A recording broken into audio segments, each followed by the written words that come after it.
This is a very simple system that I created to produce VSLs. The only one that I have access to this sheet are me and my video editing team. Let's just break it down real quick. The assignment, the script, and the audios. So all the resources are in here. The hook audios, the VSL script, and the finished product. The status. So I have this drop down menu which includes all the options. So do not start yet, of course, tells the editor not to start. Ready for editing, they begin.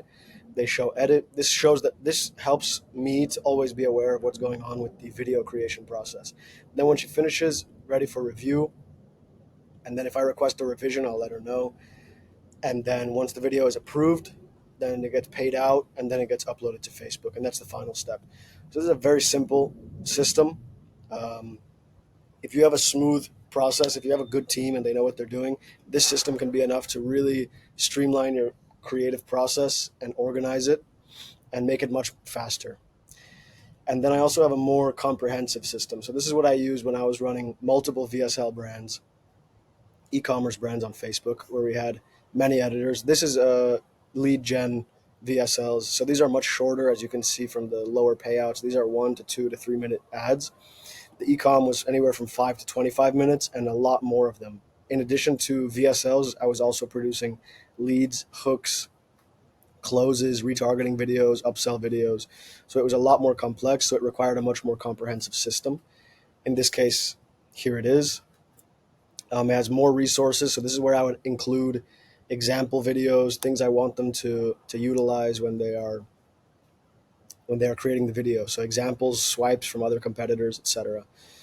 And then this is where I would have notes for my editors. We track the length, the launch status, if they've been paid or not, revision notes, the link to the ad. So this is a more comprehensive system. And then in this system, I also have a database of all of the assets, so all the leads and hooks, and then how they are assembled. So as you can see, when you have hooks, leads, and VSLs, you have 3 variables. It gets much more complex. So we track how we're assembling videos. I've removed the product name, as you can see, because I don't own this brand anymore, or these brands, these products.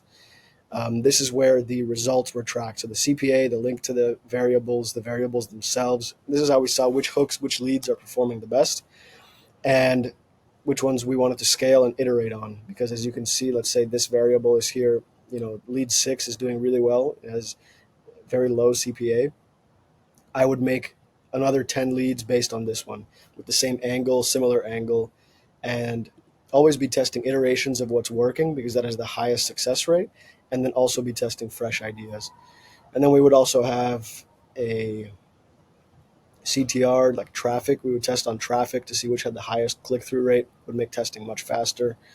And yeah, this is the more comprehensive system for tracking when there are multiple variables, not just VSLs. And this is just for ads. So if you just have one ad, and of course, within these folders, there are multiple hooks, right? So there's 5 hooks for each, but it's one assignment and it's very self-contained. It's very simple. So if you're just starting to really systematize your VSLs, I would start with something like this and then move on to a more comprehensive system. This is going to be a pretty short video. Last thing I'll say is that when it comes to VSL production, you want to be very on top of your team, your video team. Make sure they know what they're doing, have strong SOPs for them, for how to create hooks, leads, each part of the video, the audio, the transitions. Don't just leave it up to them because they'll do their best, but VSLs are a very specific type of video. So the best thing you can do is give them a lot of training, a lot of reviewing the videos they create on live with them, or screen record it and send it to them and continue to help them improve their skills. That's what I did, and I was able to train 4 video editors to a very high level of VSL production and VSL video editing by every time in the beginning when they were just learning how to edit VSLs, they would send them in and I would just do a screen recording, break it down scene by scene, what I liked, what I want them to change, what they could do better. I would send them examples of me analyzing and breaking down competitors' ads, and I would give them a ton of feedback and information and applicable tactical information of how exactly I want them to change things. And within a few weeks and a few months, they were very, very high-level editors. So that's just my tip for training up editors. I have a video that I will record after this one about it is an SOP of direct response video editing specifically for VSLs. So I'll go through this in a second video and also give some examples. But that's it for now, just the system. I'm going to include this system in the description so that you can make a copy of it and edit it yourself. Of course, I'm going to clear this out and make a duplicate version, but everything else will be the same. And you can use this to start your thing. And if you want access to this more comprehensive system, then send me a DM on Instagram and I will give it to you. But this is more for more experienced business owners who already have a creative system in place. Just DM me if you want this or if you want to talk about this. All right, peace.